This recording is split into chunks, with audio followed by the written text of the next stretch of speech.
এই যে জি। আপনি দাঁড়িয়ে আছেন কেন? সমস্যা কি বলুন? কিসের সমস্যা? আমার কোনো সমস্যা নেই তো। সমস্যা না থাকলে এখানে আসছেন কেন? হ্যাঁ, আমার তো ডাক্তার দেখানোর কথা। ওই যে কি নাম? ডক্টর রিয়া। রিয়া। রিয়া। এইজ? একটা মিনিট। আচ্ছা মা, ওই যে এই জিজ্ঞেস করছে তো আমার বয়স কত, মানে জন্ম কত সালে? 38 বছর 9 মাস 18 দিন 17 ঘন্টা 39 মিনিট।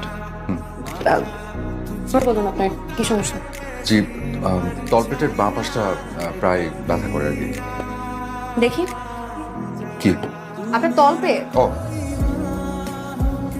ব্যথার জন্য কোন দিকে করলেন? বাঁ পাশে, তলপেটের বাঁ পাশে। কি হলো? কারো আছে? চুপচাপ এখানে শুয়ে থাকেন, একদম নচর করবেন না। জি।